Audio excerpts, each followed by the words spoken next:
Hello guys, welcome Arun देव classes. और जैसे कि हम लोग पढ़ रहे थे कैलकुलस की सीरीज़ को हम आगे लेके चल रहे थे, तो आज जो हमारा टॉपिक है आपका ये इन्वर्स ट्रिग्नोमेट्री फंक्शन है। तो आज हम इन्वर्स ट्रिग्नोमेट्री फंक्शन पढ़ रहे हैं। वीडियो काफ़ी लेट आई है, कुछ टेक्निकल इश्यूज़ आ रहे हैं और आपको तो पता ही है इंडिया की ऑनलाइन सिस्टम किस तरीके से चलता है। 3 दिन का माइक ऑर्डर किया था, 2 हफ्ते में पहुंच रहा है, तो उस चक्कर से आपकी वीडियो थोड़ा लेट हो गई है। लेकिन अब सारी प्रॉब्लम ख़त्म हो चुकी है, तो अब आपकी रेगुलर वीडियोस आती रहेगी। ठीक है, तो शुरू करते हैं आज की क्लास को। हमारे कैलकुलस की वीडियोस का जो हमारा सीरीज़ चल रही थी वो एक्चुअली चलेगी, कंटिन्यूस चलेगी। लेकिन आपको पता है कि कैलकुलस में इन्वर्स ट्रिग्नोमेट्री फंक्शंस बहुत इंपॉर्टेंट है, तो इन्वर्स ट्रिग्नोमेट्री फंक्शन हम लोग पढ़ने जा रहे हैं। तो पहले थोड़ा समझते हैं इन्वर्स ट्रिग्नोमेट्री फंक्शन का।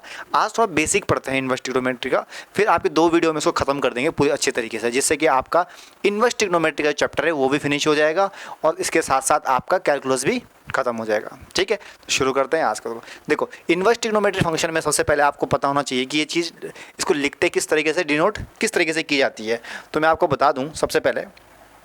देखिए, अगर मेरे पास कोई फंक्शन है y is equal to sine x, मेरे पास दे रखा है y is equal to sine x, इसका मतलब क्या है?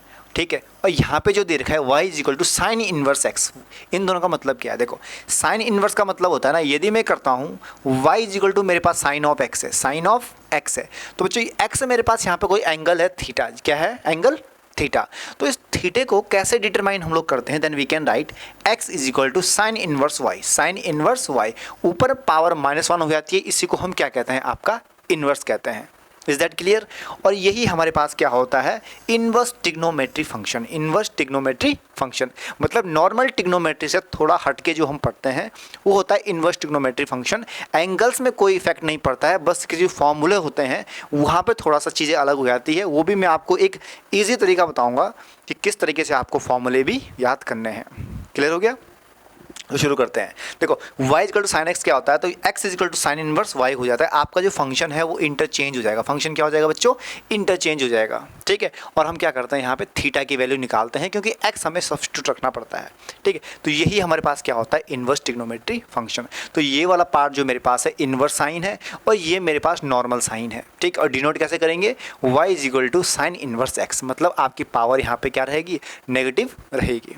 क्लियर हो गया? तो आगे चलते हैं। आगे हमारे पास बहुत अच्छी अच्छी चीज़ें हैं, उनको भी हम देखें। अब सबसे पहले समझते हैं कोऑर्डिनेट के बारे में। जिन बच्चों ने जिन बच्चों ने ट्रिग्नोमेट्री नहीं पढ़ी अच्छे से, उनको मैं बता दूं, मेरे लेक्चर हैं ट्रिग्नोमेट्री के, 5 लेक्चर मैंने रिकॉर्ड कर रहे हैं, बिल्कुल जीरो लेवल से ट्रिग्नोमेट्री को समझाने की कोशिश करी है। तो आप लोग वहाँ पर जाएँ और अच्छे से उन लेक्चर्स को देखें। ठीक है, पूरी वीडियोज़ को देखें ताकि आपको हर कोई भी चीज़, कोई भी पॉइंट मिस ना हो। तो आज हम पढ़ेंगे थोड़ा कोऑर्डिनेट के बारे में, हल्का आपको बताता हूँ। देखो, 4 हमारे पास कोऑर्डिनेट होते हैं ट्रिग्नोमेट्री फंक्शंस में। ठीक है, पहले कोऑर्डिनेट की अगर बात करें तो पहला कोऑर्डिनेट हमारे पास होता है ऑल पॉजिटिव। क्या होता है बच्चों? ऑल पॉजिटिव का मेरे पास फर्स्ट कोऑर्डिनेट रहता है। क्लियर हो गया? अगर मैं सेकंड कोऑर्डिनेट की बात करता हूँ, सेकंड कोऑर्डिनेट में मेरे पास क्या होता है? आपका sine theta oblique cosec theta. Cosec theta ये क्या रहते हैं? पॉजिटिव रहते हैं। ये क्या रहते हैं? पॉजिटिव रहते हैं। ठीक है, और यदि मैं थर्ड कोऑर्डिनेट के बच्चों बात करता हूँ तो थर्ड कोऑर्डिनेट में मेरे पास क्या आता है? टेन आ जाता है। क्या आता है? Tan theta oblique cot of theta, cot of theta. Fourth coordinate की अगर बात करते हैं तो फोर्थ कोऑर्डिनेट मेरे पास क्या आ जाता है? आपके पास कॉस ऑफ थीटा और सेक ऑफ थीटा। क्लियर हो गया? तो ये मेरे पास 6 ट्रिग्नोमेट्री फंक्शन है जो कोऑर्डिनेट के अकॉर्डिंग क्या करते हैं? आपके चलते हैं। दूसरी बात, इस कोऑर्डिनेट से मैं क्या समझाना चाहता हूँ जरा ये भी देख लेते हैं। अगर यहाँ मैं बात करूँ, थोड़ा पेन चेंज कर लेते हैं। देखो, यहाँ पे अगर मैं बात करूँ तो ये मेरा 0 डिग्री है। कितना डिग्री है बच्चों? 0 डिग्री है। जैसे जैसे मैं ऊपर चलूँगा मेरी एंगल की वैल्यू कंटिन्यूस बढ़ती चली जाएगी। अगर मैं इस लाइन पे, इस मैक्सिमम पॉइंट पे पहुँच रहा हूँ, then we can say 90 degree. तो ये आपका कोई भी एंगल जो रहेगा वो 90 डिग्री रहेगा, और we can write in the form of radian, then we can write π/2। Is that clear? ठीक है, तो 90 को हम रेडियन की फॉर्म में लिख सकते हैं π/2। ठीक, फर्स्ट क्वाड्रेंट की बात करते हैं तो ये हमारा फर्स्ट क्वाड्रेंट होता है, ये सेकंड, थर्ड और फोर्थ क्वाड्रेंट। ऑल पॉजिटिव का मतलब है कि जितने भी हमारे पास ट्रिग्नोमेट्री फंक्शंस रहेंगे वो फर्स्ट क्वाड्रेंट में क्या रहेंगे? आपके पॉजिटिव रहेंगे, बाकी ठीक है। सेकंड क्वाड्रेंट की बात करते हैं, सेकंड में आपका साइन और कॉसेक दोनों पॉजिटिव रहते हैं, बाकी सब नेगेटिव रहते हैं। थर्ड की आपको बताते हैं टेन और कॉट हमारे पॉजिटिव रहेंगे, बाकी सब नेगेटिव रहेंगे। और फोर्थ की अगर बात करें तो कॉस और सेक मेरे पास पॉजिटिव रहेंगे, बाकी सब नेगेटिव रहेंगे। सर इनका पढ़ाने का मतलब क्या है, कैसे इनको डिनोट करते हैं, वो चीज़ आपको सिखाता हूँ। देखिए ध्यान से देखना, कोई भी चीज़ आपको बताऊंगा बहुत नॉलेज तरीके से बताऊंगा। देखो आपने आपकी बुक में फॉर्मूला पढ़ा होगा, sine 90 minus theta, sine 90 minus theta is equal to cos theta. Is that clear? यही पढ़ा आपने। लेकिन यदि मैं यहाँ पे क्या कर दूँ, यहाँ पे 90 प्लस थीटा करते हैं बच्चों, क्या करते हैं 90 प्लस थीटा। अब आंसर क्या रहेगा, अब आंसर क्या रहेगा, मेन चीज़ ये आपको सीखनी है, ठीक है। Sine 90 plus theta. अब मैं 2 पॉइंट आपको बताऊंगा, वो 2 पॉइंट आपको दिमाग में ध्यान रखना है। वो 2 पॉइंट अगर आपके दिमाग में रहे ना, तो आप कोई भी ट्रिग्नोमेट्री कभी भी गलत नहीं करोगे। जो आपके सिली मिस्टेक होती है ना बीच बीच में, कि मतलब आंसर आने से पहले कहीं बीच में माइनस साइन का प्लस साइन का कुछ गड़बड़ रह जाता है, तो चीज़ गलत हो जाती है, पूरा क्वेश्चन मिस्टेक हो जाता है। तो वो चीज़ सुधारने के मैं आपको 2 छोटे से फॉर्मूले बताऊंगा। देखो, पहला, एक बच्चों हमेशा ध्यान रखना, जब कभी भी आपका फंक्शन y एक्सिस पे डिफाइन रहे, y एक्सिस पे डिफाइन रहे, तो फंक्शन चेंज होगा। Rule number first, rule number first, clear हो गया। फंक्शन क्या होगा, चेंज होगा यदि y एक्सिस की बात कर रहा है। मतलब sine 90 plus theta, cos 90 plus theta, tan 90 plus theta या माइनस थीटा, मतलब यहाँ पे मेरे पास 90 आ रहा है, ठीक है। यहाँ पे मेरे पास क्या आ रहा है, 90 आ रहा है, तो आपका फंक्शन चेंज होगा। साइन चेंज होगा कॉस में, टेन चेंज होगा कॉट में, ठीक है। तो इस तरीके से आपका चलता रहेगा, सेक कॉस सेक में चेंज होगा। अगर 270 की बात करता है 3π/2, तब भी आपका फंक्शन क्या होगा, चेंज होगा। यानी कि मैं यहाँ पे लिख दूँ साइन 3π/2 प्लस थीटा, ठीक है। तो इस टाइम पे भी क्या होगा बच्चों, यहाँ पे भी आपका जो फंक्शन है वो भी क्या होगा, चेंज होगा। लेकिन दूसरा पॉइंट की अगर बात करें, दूसरे पॉइंट की अगर बात करें, तो आपका साइन 180 प्लस थीटा, और we can write in the form of radian, that is sine pi plus theta, ठीक है। तो यहाँ पे आपका फंक्शन चेंज नहीं होगा, मतलब साइन साइन ही रहेगा, कॉस में चेंज नहीं होगा। वो चीज़ आपको ध्यान में रखनी है, ठीक है। अब सर होगा क्या, तो वो भी बता दो। तो पहले 90 से स्टार्ट करते हैं। Sine 90 minus theta, cos 90 minus theta, ये तो आपने एनसीईआरटी की बुक में पढ़ा है, फॉर्मूले है भी वहाँ पे। हम थोड़ा हट के चलते हैं, हम प्लस की फॉर्म में चलते हैं। साइन 90 प्लस थीटा, देखो बच्चों 90 प्लस थीटा का मतलब क्या है, 90 की जो मेरे पास लाइन है उसमें मैंने कुछ ऐड किया, कुछ क्या कर दिया, ऐड किया। मतलब मैं कहाँ को जा रहा हूँ, सेकंड क्वाड्रेंट तरफ जा रहा हूँ। 90 पे कुछ ऐड करने के बाद आप कहाँ पे जा रहे हो, सेकंड क्वाड्रेंट में जा रहे हो। और सेकंड क्वाड्रेंट में क्या होता है फंक्शन, आप ध्यान से देखना। साइन 90 आया, आँख बंद करके चेंज कर लो, क्या आएगा, cos of theta, cos of theta. अब बच्चों पॉजिटिव साइन आएगा या नेगेटिव साइन आएगा, ये भी आपको ध्यान में रखना है, ठीक है। अब यहाँ पे देखो, साइन को चेक करेंगे हमेशा, इस वाले फंक्शन को चेक करते हैं, इसको कभी चेक नहीं करेंगे। अब साइन देखो, साइन से अब सेकंड एंगल सेकंड क्वाड्रेंट में आ रहा है, तो साइन को बताओ कि साइन सेकंड क्वाड्रेंट में क्या होता है, पॉजिटिव होता है, तो हम पॉजिटिव लिखेंगे, ठीक है। अगर मेरे पास नेगेटिव लेट्स आ जाता तो मैं नेगेटिव लिखता हूँ। फॉर एग्जाम्पल यदि मेरे पास क्वेश्चन आ जाता cos 90 plus theta, cos 90 plus theta, अब आंसर क्या रहेगा। आप कहोगे सर 90 दिख रहा है, मैं तो फंक्शन चेंज कर दूंगा। हाँ, तो फंक्शन हो गया जी चेंज, फंक्शन क्या हो गया बच्चों, चेंज हो गया, साइन थीटा। दूसरी बात, साइन भी चेक करोगे कि आपका जो पॉजिटिव नेगेटिव वाला साइन है वो क्या रहेगा। अब देखो कॉस 90 प्लस थीटा मतलब सेकंड क्वाड्रेंट में आपके पास आ रहा है, और सेकंड क्वाड्रेंट में भैया कॉस ऊपर को चेक करेंगे, जो आंसर आया उसको चेक नहीं करेंगे, ऊपर वाले को चेक करेंगे, ठीक है। तो ऊपर वाला कॉस है, कॉस तो भैया सेकंड में क्या होता है, नेगेटिव होता है, then we can write minus sine of theta, minus sine of theta. तो इस तरीके से क्या होता है, आपके पर्टिकुलर 2 डाउट हैं जो हमेशा ट्रिग्नोमेट्री में बने रहते हैं, वो इस तरीके से आपके सॉल्व होंगे। और एक चीज़ ध्यान रखिएगा, ये जो आपका डाउट है सारा, ये डाउट भी आपका इन्वर्स ट्रिग्नोमेट्री में भी फॉलो करेगा, ये इन्वर्स ट्रिग्नोमेट्री में भी फॉलो करेगा। क्लियर हो गया। कुछ चीज़ें इन्वर्स ट्रिग्नोमेट्री फंक्शन में है, वो भी हम लोग डिस्कस करेंगे। अभी आगे देखते हैं हमारे पास क्या क्या चीज़ें दे रखी है। देखिए चलो एक क्वेश्चन इस पर अगर हम करने की कोशिश करें तो क्वेश्चन देखो। अब दूसरी जो चीज़ आती है, चलो आगे ही बढ़ जाते हैं, सारे से आगे हमारे पास कुछ नया कंटेंट दिख जाए। देखिए अब यहाँ पे आते हैं, ये क्या चीज़ है, ये कौन सी बला है सर, इस बला के बारे में बता दो। तो ये बला कौन सी है, इस बला के बारे में सीखने की कोशिश करते हैं। देखिए यहाँ पे मेरे पास दे रखा है cos inverse x is equal to x। मतलब क्या है इसका, देखो अगर मैं सिंपली अगर आपको समझाऊं, भैया 1/2 है ना, और 2 मेरे पास दे रखा है, तो आंसर आता है बच्चों 1। आंसर क्या आता है, 1 है। लेट सपोज मैं 2 दी पावर -1 करता हूँ, मल्टीप्लाई में 2 करता हूँ, तब भी मेरा वैल्यू क्या आ जाएगी, 1 आ जाएगी। कैसे आ जाएगी, क्योंकि भैया a the power m multiply a the power n, then we can write a की power m plus n। Clear हो गया। तो उस तरीके से आप समझ सकते हो। तो वही चीज़ यहाँ पे हमारे पास हो रही है, तो उसी को हम लेके चलेंगे। देखिए तो हम मान के चलते हैं कि सपोज ऐसा होता नहीं है, लेकिन मैं आपको एग्जांपल बता रहा हूँ, ठीक है। यहाँ पे मेरे पास कॉस है, यहाँ पे क्या है, कॉस है, ऊपर एक्स है, तो दोनों कट जाएंगे तो मेरे पास क्या बचेगा, एक्स बचेगा। वही चीज़ यहाँ पे समझ लो कि कॉस और कॉस इन्वर्स दे रखा है। कॉस और कॉस इन्वर्स जब भी आपको दिखेगा तो आंसर क्या आ जाएगा, एक्स आ जाएगा। इसी तरीके के साथ साइन और साइन इन्वर्स की बात करें तब भी आंसर एक्स रहेगा। मतलब दोनों चीज़, कौन कौन सी चीज़ पर्टिकुलर ध्यान रखना, अगर आपके पास क्या आ रहा है, साइन इन्वर्स, और बाहर आपके पास साइन आ रहा है, क्या आ रहा है, या अंदर कुछ भी आ रहा है, ठीक है, ये कंडीशन चल जाएगी, ये वाली कंडीशन भी चल जाएगी आपकी, साइन इन्वर्स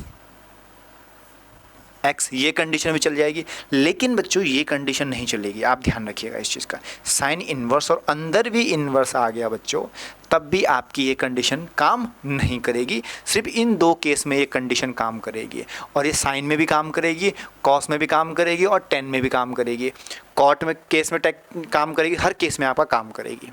क्लियर हो गया। तो मतलब यदि मेरे पास क्वेश्चन लेट्स सपोज आ जाता है, क्वेश्चन को हम मान के चलते हैं कि मेरे पास क्वेश्चन दे रखा है, तो यहाँ पे दे रखा है मेरे पास कॉस, अंदर दे रखा है कॉस इन्वर्स 1/2, कॉस इन्वर्स 1/2, तो आंसर क्या रहेगा। तो आपको सिंपल यहाँ पे क्या करना है, सेम एज इट इज लिखोगे, कॉस इन्वर्स 1/2 की अगर बात करते हैं तो कॉस 1/2 कब होता है बताओ। अगर मैं साइन की बात करूँ तो 1/2 होता है भैया, ये आपका होता है 30 डिग्री पे, ठीक है। तो ऑब्वियस ही बात है किस पे होगा, 60 डिग्री पे, और रेडियन की फॉर्म में पढ़ते हैं हम क्लास 12 में, तो π/3 मेरे पास आ जाएगा, क्योंकि 60 पे होता है 1/2। क्लियर हो गया, ठीक है। तो 1/2, अब यहाँ पे जो मेरे पास जो आंसर आ रहा है वो क्या आ रहा है, π/3, आंसर क्या आ जाएगा, π/3। लेकिन पॉइंट नंबर सेकंड, इसी क्वेश्चन को बताऊंगा अलग अलग स्लाइड में अलग अलग तरीके से, ठीक है। π/3 मेरे पास आंसर आ गया। लेट सपोज मेरे पास अब क्वेश्चन क्या है, क्वेश्चन को थोड़ा ट्रेंड चेंज कर लेते हैं। क्वेश्चन मेरे पास दे रखा है कॉस इन्वर्स 3π/2। अब भैया इसका आंसर क्या होगा, अब इसमें भी आप बोलोगे सर कॉस से कॉस कैंसिल हो जाएगा और 3π/2 आपका आंसर आ जाएगा, जो कि आपका पूरी तरीके से गलत हो जाएगा, तो ये चीज़ आपको ध्यान रखनी है। सर कैसे गलत होगा, चलो इसका रीजन समझते हैं। देखिए अब ध्यान से देखिएगा, इसका रीजन मैं आपको समझाता हूँ, वो रीजन क्या है। देखिए अब आपको पता है, जब मैंने आपको ट्रिग्नोमेट्री पढ़ाई होगी तो वहाँ पे मैंने आपको बताया डोमेन और रेंज के बारे में, ठीक है। तो कॉस की जो आपकी रेंज रहती है ना, कॉस की, ठीक है, कॉस एक्स की, वो क्या रहती है आपकी 0 से पाई तक रहती है। क्या रहती है, 0 से पाई तक, मतलब 0 डिग्री से 180 डिग्री तक आपका कॉस पॉजिटिव रहेगा, ठीक है, और यहीं पर इसकी वैल्यू एग्जिस्ट करेगी, इसके बाद नहीं करेगी। 3π/2 की अगर बात करें तो 270 डिग्री, 0 से और 180 के बीच में 270 तो आता नहीं है, वो तो बड़ा ही है, ठीक है। मतलब वो फंक्शन उसकी रेंज से बाहर जा रहा है, ठीक है। हर किसका क्या होता है, अपनी रेंज होती है ना, जैसे इंडिया का बॉर्डर है तो इनकी अपनी रेंज है, वो एक रेंज तक जा सकते हैं, उसके बाद वो आगे एंटर नहीं कर सकते हैं। उसी तरीके से यहाँ पे आप समझ सकते हो कि 0 से 180 के बीच में ही कॉस की रेंज है, इससे आगे एंटर नहीं करेगा। लेकिन यहाँ तो एंटर कर गया, 3π/2 है। तो हमें क्या करना है ऐसी कंडीशन में, सिंपल सा आपको बच्चों क्या करना है, 3π/2 को मैं इस तरीके से ब्रेक करूँगा कि मुझे ऐड करके भी 3π/2 आ जाए या सब्ट्रैक्ट करके भी 3π/2 आ जाए। कैसे भी करना है, आगे जोड़ लो या माइनस कर लो। यदि मैं क्या करता हूँ, पाई प्लस π/2 कर लेता हूँ, पाई प्लस π/2, तो मेरे पास वैल्यू क्या आ जाती है बच्चों, 3π/2 आ जाती है। इज दैट क्लियर, 3π/2 आ जाएगी। बस यही चीज़ मैं यहाँ पे अप्लाई करने जा रहा हूँ, ध्यान से समझिएगा, ठीक है। तो मैंने यहाँ पे क्या किया, मेरे पास क्वेश्चन दे रखा था कॉस इन्वर्स 3π/2। क्लियर हो गया। तो यहाँ पे जो मेरे पास जो वैल्यू आएगी बच्चों, वो क्या आएगी, कॉस इन्वर्स, और यहाँ पे मैंने इसको ब्रेक किया, pi plus π/2। Is that clear. तो इस तरीके से क्या करेंगे, हम इसको ब्रेक करेंगे। अब यहाँ पे क्या है ना, आपका जो बेसिक नॉलेज है वो काम करने वाला है। अब देखो यहाँ पे 0 डिग्री है, यहाँ पे पाई है, यहाँ पे π/2 है, और यहाँ पे 3π/2 है। अब यहाँ पे आप दिमाग लगाओ, पाई प्लस π/2 का मतलब है भैया कि मैं तीसरे क्वाड्रेंट में आ रहा हूँ। किस क्वाड्रेंट में आ रहा हूँ बच्चों, तीसरे में आ रहा हूँ, क्योंकि यहाँ पाई है, पाई से कुछ ऐड किया, थर्ड क्वाड्रेंट में आऊँगा। और थर्ड क्वाड्रेंट में आपको पता है कि जो एक्स एक्सिस की लाइन में इसमें फंक्शन चेंज नहीं होता है, क्योंकि यहाँ पे देखो कॉस है, कॉस इन्वर्स है, तो कॉस इन्वर्स ही रहेगा, कॉस इन्वर्स ही रहेगा। और दूसरी कंडीशन पॉजिटिव आएगा नेगेटिव आएगा, ठीक है। तो थर्ड क्वाड्रेंट की अगर बात करें तो थर्ड क्वाड्रेंट बच्चों आपका जो कॉस रहता है वो क्या रहता है, नेगेटिव रहता है। वो क्या रहता है, नेगेटिव रहता है। तो यहाँ पे जो मेरे पास एंगल आ जाएगा π/2 आएगा, लेकिन नेगेटिव के साथ आएगा, π/2 आएगा लेकिन नेगेटिव के साथ आएगा। ये आपको ध्यान में रखना है। क्लियर हो गया, आगे चलते हैं। तो इसी तरीके से हमारे पास क्या है, ये सारे फॉर्मूले हैं जो हमें सॉल्व करने हैं और आगे चलते रहेंगे। ये आपके फॉर्मूले हैं, मेन फॉर्मूले, इनको आपको ध्यान रखना है। बहुत सिंपल सा है, कुछ ज़्यादा इतना कॉम्प्लिकेटेड नहीं है, तो आप लोग देख लीजिएगा। हाँ, एक चीज़ यहाँ पे देखो, चंद्रयान 3 लैंड हो चुका है, तो आप लोग भी पढ़ो, ठीक है, और जल्दी बोर्ड एग्जाम की तरह लैंड होना शुरू कर दो, क्योंकि बोर्ड एग्जाम आपके बहुत जल्दी आने वाले हैं। उसके लिए पूरी तरीके से फिर दिवाली से पहले कोशिश करो कि क्लास 12 का सिलेबस खत्म हो जाए, क्योंकि हम लोग भी कोशिश करेंगे आपके लिए। अब वीडियोज़ रेगुलर आती रहेगी, आपसे वादा है, डिस्टर्बेंस नहीं होगा किसी भी तरीके का। 10th की वीडियोज़ में काफ़ी टाइम से मैंने डाली नहीं है, टाइम नहीं लग पाता है, लेकिन अब 10th का भी मैं जो कोर्स हमारा चल रहा था उसको आगे बढ़ाएंगे, 12th का भी आगे बढ़ाएंगे। नॉन स्टॉप वीडियो 10 12 की आती रहेगी, 11 तो ऐसे कवर होता रहेगा, ठीक है, ये चीज़ है। तो आगे चलते हैं, ये क्वेश्चन तो आप लोगों को समझ में आ गए होंगे। अब बात आते हैं इसके मेन फार्मूलों पे। इसके मेन फार्मूले हैं, इसमें आपको कुछ याद नहीं रखना है, इसमें 2 चीज़ें याद रखनी है, cos sec cot, cos sec cot, ये 3 चीज़ें आपको याद रखनी है। Cos sec cot, cos sec cot याद करो एक बार, cos sec cot, cos sec cot, बस 3 चीज़ याद रखनी है जब कभी भी। अब नॉर्मल ट्रिग्नोमेट्री फंक्शन से कंपेयर करके देखते हैं, नॉर्मल ट्रिग्नोमेट्री फंक्शन से क्या कंपेयर करते हैं। देखो, अगर मैं यहाँ पे नॉर्मल ट्रिग्नोमेट्री फंक्शन में पढ़ता था sine minus of theta, then we can write minus sine of theta. Is that clear और नॉट? ठीक है, ये हो गया माइनस साइन ऑफ थीटा। यदि यहाँ पे मैं कॉस ऑफ माइनस थीटा की बात करता था, cos of minus theta, then we can write cos of theta. Is that, ठीक है, ये भी आपका कॉस ऑफ थीटा। लेकिन यहाँ पे वहाँ पे भी सेम कंडीशन थी, कॉस सेक कॉट की पॉजिटिव आए थे, बाकी सब नेगेटिव आते। तो जो चीज़ साइन 10 और कॉसेक, ये 3 तो नेगेटिव आएंगे बाहर अगर मेरे पास एंगल नेगेटिव रहता है। लेकिन जिन 3 को मैं पॉजिटिव की बात कर रहा हूँ, कौन से 3? Cos sec cot, cos sec cot, ये पॉजिटिव नहीं आएंगे, ठीक है। ये एक नई प्रॉपर्टी लेके आते हैं इन्वर्स ट्रिग्नोमेट्री फंक्शन में, जो कि आपको सामने पे दिख रही है। वो क्या प्रॉपर्टी है, यहाँ पे देखो, अगर मैं कॉट की बात करूँ तो कॉट मेरे पास क्या दे रहा है, देखिए, cot minus of x, pi minus cot inverse x, pi minus cot inverse x. तो यहाँ पे ये चीज़ आपको ध्यान में रखनी है। इसी तरीके से मैं कॉस की बात करूँ तो pi minus cos inverse x, ये मेरे पास आता है। अब लेट सपोज मैं एग्जांपल के तौर पे आपको समझाता हूँ कि सर किस तरीके से आप क्वेश्चन सॉल्व इसमें करोगे।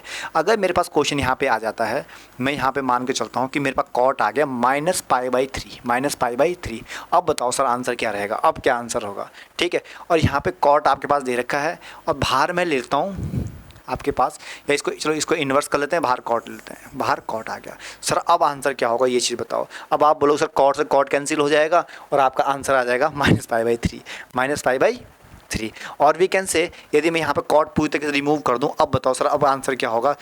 देखो ऐसा कभी होता है तो आप डायरेक्ट आंसर भी लिख सकते हो, ऐसी कोई बात नहीं है। लेकिन यहाँ cot inverse minus pi by 3 दे रखा है, सर अब बताओ अब क्या कंडीशन होगी, ठीक है। तो वही चीज़ आपको अप्लाई करनी है। आप यहाँ पे क्या करो, सर कॉट हटा दोगे, पाई बाई 3 आंसर आ जाएगा, पाई by 3 answer. Is it correct? हाँ, रूल के अकॉर्डिंग तो सही है, लेकिन एक चीज़ ध्यान रखो, यहाँ पे क्या हो रहा है, आपका एंगल नेगेटिव है, यहाँ पे एंगल क्या है, नेगेटिव है। तो यहाँ की प्रॉपर्टी क्या पड़ी है हमने, ध्यान से देखो, कॉट माइनस ऑफ एक्स अगर मेरे पास है तो pi minus cot inverse x, pi minus cot inverse x मेरे पास आ जाता है। तो मैं वही चीज़ यहाँ पे करने वाला हूँ। तो ये पाई बाई 3 आंसर नहीं होगा, we can write pi minus cot inverse x, यानी कि पाई बाई 3, पाई बाई 3। और यहाँ पे बच्चों जब ऐसी कंडीशन कभी भी आए तो हमारे पास सिर्फ एंगल बच जाता है। क्या बच जाता है? एंगल बच जाता है।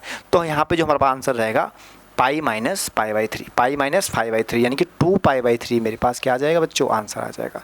तो ये इसका आंसर रहेगा, ना कि ये। क्लियर हो गया, ये आपका आंसर रहेगा। तो इस तरीके से ये 3 एब्स्ट्रैक्शन केस है जो आपको ध्यान में रखना है, ठीक है। ये पॉजिटिव तो नहीं आएंगे, लेकिन अपने साथ एक प्रॉपर्टी लेके आएंगे, पाई माइनस वाली प्रॉपर्टी को, ठीक। और ये क्वेश्चन आपको जब एग्जाम के बड़े क्वेश्चन जो होते हैं तो वहाँ पे बीच में ये क्वेश्चन अप्लाई किए जाते हैं ताकि कैंसिल हो सके। ट्रिग्नोमेट्री का ऐसा कोई क्वेश्चन नहीं होगा जिसका सॉल्यूशन नहीं होगा और विद इन 2 मिनट्स में ना हो। कितना ही बड़ा क्वेश्चन हो, विद इन 2 मिनट्स पे ट्रिग्नोमेट्री क्वेश्चन सॉल्व हो जाता है, ठीक है।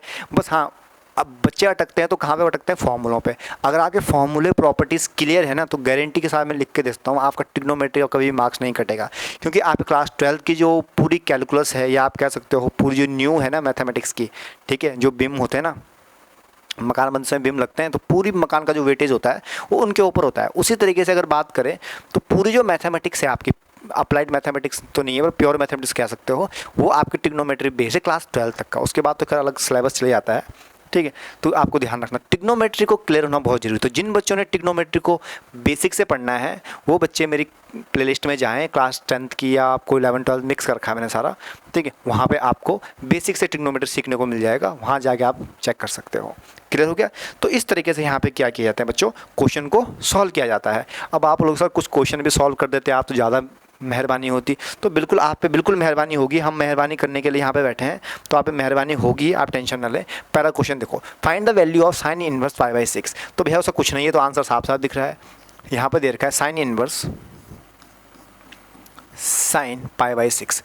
सबसे पहले तो आपको क्या चेक करना है, एंगल को देखो, एंगल आपका लाइज कर रहा है साइन के फंक्शन। आपको पता है कि साइन का जो आपका रेंज होता है वो क्या होता है, -π/2 से π/2। क्लियर हो गया। ये इसकी वैल्यू होती है, मतलब -90 से +90 के बीच में वैल्यू लाइज करनी चाहिए, तभी आपका आंसर रहेगा, अदरवाइज हमें उसमें करेक्शन करना पड़ेगा। तो भैया आपका तो 30 डिग्री है, 30 डिग्री तो लाइज कर रहा है, मतलब आंसर आ गया, मतलब π/6 ही इसका आंसर हो जाएगा, π/6 इसका आंसर हो जाएगा डायरेक्ट। क्यों, ये दो कट गए, एक इनवर्स था एक नॉर्मल था, कट गए, π/6 आंसर आ गया। ठीक हो गया। दूसरी चीज़ देखिए, अब दूसरी चीज़ क्या हमारे पास वो देखते हैं जरा, फाइंड द साइन। ये देखिए आपके पास दे रखा है, इस टाइप का क्वेश्चन भी एग्जाम में आता है। मैंने हट के थोड़ा क्वेश्चन करेक्ट करने की कोशिश करी है। कॉस इनवर्स 3/5, क्वेश्चन को थोड़ा हट के चेंज करने की कोशिश करी मैंने, ताकि आपको नई नई चीज़ सीखने को मिले। अब यहाँ पे आप बोलोगे सर यहाँ पे तो फंक्शन चेंज हो गया, सर राइटिंग भी थोड़ा अच्छी बना लिया करो कभी। आज बिल्कुल बना लेंगे यार, तुम्हारे लिए तो बैठे हैं कॉस इनवर्स, ठीक है, 3/5। अब सर राइटिंग का थोड़ा इशू रहता है, पर मैथमेटिक्स समझ में आने चाहिए राइटिंग का क्या रखा है, ठीक है, भावनाएं समझ में आना चाहिए शब्दों में क्या रखा है, वो चीज़ है यहाँ पे है आप लोगों के लिए, ठीक है। Sine cos inverse 3/5। अब आप बोलोगे सर अभी तक तो आपने बताया कि यहाँ से कट जाएगा, सर अब बता के दिखाओ कि सर अब तो फंक्शन चेंज हो गया, मतलब यहाँ पे साइन है यहाँ पे कॉस है, अब कैसे सॉल्व होगा। तो भैया बेसिक ट्रिग्नोमेट्री फंक्शन का मेथड लगाएंगे, अपने कॉन्सेप्ट को रिवाइज करेंगे और सिंपल तरीके से क्वेश्चन सॉल्व करेंगे। भैया ट्राइंगल बनाओ, ट्राइंगल बनाएंगे तो कॉस क्या होता है भैया, बेस अपन हाइपोटेन्यूज, यानी कि 3 मेरा बेस हो गया और ये 5 हो गया, तो ऑब्वियस बात है कितना होगा, 4 हो जाएगा, और ये मेरे पास एंगल है, ये मेरे पास एंगल है, ठीक है। तो भाई कर लो इसको, लो साइन, अंदर मेरे पास आ जाएगा साइन इनवर्स, और यहाँ पे मेरे पास क्या आ जाएगा 4/5, 4/5। तो आंसर बच्चों आपके पास 4/5 आपका आंसर आ जाता है। Is that clear. तो इस तरीके से आपको क्या करना है, क्वेश्चंस को सॉल्व करना है बेहिचक तरीके से, ठीक है। देखो बच्चों पढ़ना शुरू कर लो, अपने जो गोल आपके पास है ना वो गोल पे फोकस करना शुरू कर लो, ठीक है। नहीं तो ऐसा ना हो कि आप सपने देखने के चक्कर में कोई दूसरा तुम्हें तनख्वाह देके अपने सपने पूरे कर जाए, तो कोई तुम्हारा फ़ायदा उठा के तुम अपने सपने पूरे करे, उससे पहले तुम खुद अपने सपने पूरे कर लो, ठीक है। ये चीज़ ध्यान रखना, कोई दूसरा तुम्हें इस्तेमाल कर ले अपने सपने पूरे करने के लिए, तो उससे पहले तुम खुद के सपने पूरे कर लो, अदरवाइज आप लोग ऐसे ही रह जाओगे, ठीक है। तो ये आंसर आपका आ गया। नेक्स्ट क्वेश्चन जब चलते हैं, देखो find the value of cot, ये दे रखा है भैया, बहुत ही प्यारा क्वेश्चन है। बाहर तो कॉट दे रखा है, अंदर दे रखा है आपके पास tan inverse alpha plus cot inverse alpha. इसका आंसर भैया क्या रहेगा, बाहर कॉट दे रखा है, अंदर tan अल्फ़ा कॉट अल्फ़ा दे रखा है। अब आंसर क्या होगा, बहुत ही लॉजिकल तरीके से बताऊंगा। देखिए इसके सिंपल तरीके आंसर देखते ही आपको समझ में आ जाना चाहिए वैसे तो, ठीक है। अब देखो तो यहाँ पे जो आपका tan इनवर्स अल्फ़ा और कॉट इनवर्स अल्फ़ा है, बता दूँ आपको ये क्या होता है। आपके पास एक ट्रिग्नोमेट्री प्रॉपर्टी हमारे पास होती है, इन्वर्स की होती है, tan इनवर्स x या tan इनवर्स x को या अल्फ़ा करो, ठीक है, x plus cot inverse x is equal to π/2 आपका आंसर हो जाता है। दूसरा यहाँ पे अगर मैं चेक करूँ sine inverse x plus cos inverse x is equal to π/2। तीसरी चीज़, ठीक है, sec inverse x plus cosec inverse x, इसका आंसर भी क्या आता है π/2 आता है, ठीक है। तो ये 3 ट्रिग्नोमेट्री प्रॉपर्टीज़ आपको क्या रखनी है, ध्यान में रखनी है। तो आप खुद ही बताओ, आंसर तो आपको दिख रहा होगा। अब यहाँ पे भी अल्फ़ा है, यहाँ पे भी अल्फ़ा है, tan कॉट भी दे रखा है, तो भी आंसर क्या आ गया π/2। तो यहाँ पे जो मेरे पास वैल्यू आ गई, कॉट तो बाहर रहेगा π/2, और कॉट π/2 की वैल्यू क्या होती है ये मुझे बताने की ज़रूरत तो नहीं है, ये तो आप लोगों को पता ही होगा, क्लास 10th में अच्छे ट्रिग्नोमेट्री पढ़ी, तो ये आप लोग देख लेना, ठीक है। इतनी छोटी चीज़ें मैं बताने लग जाऊंगा तो फिर आप लोगों को समझ में कैसे आएगा, ठीक है। दूसरी देखो, दूसरा क्या है, principal value. Principal value general value में क्या डिफरेंस होता है, ये आगे जो नेक्स्ट लेक्चर मेरे पास आएगा उसमें हम बताएंगे प्रिंसिपल वैल्यू क्या होती है आपकी और जनरल वैल्यू क्या होती है और किस तरीके से फॉर्मूले हम इंट्रोड्यूस करेंगे। वो सब आपको सेकंड वीडियो जो आएगी बहुत धमाकेदार वीडियो आएगी जिसमें हम अच्छे तरीके से और अच्छे तरीके से कॉन्सेप्ट पढ़ने की कोशिश करेंगे। देखो कोशिश करेंगे कल ही वो वीडियो आपके पास आ जाए, ठीक है। Determine the principal value of, ये आपके पास दे रखा है कॉस दे रखा है ना, हाँ, cos inverse minus 1/2, cos inverse minus 1/2। अब यहाँ पे आपको सिंपल एंगल डालते हैं तो मेरे पास जो कॉस का जो एंगल आ रहा है वो क्या आ रहा है 1/2 के बच्चों अगर बात करें तो 1/2 क्या होता है आपका, जल्दी बताओ।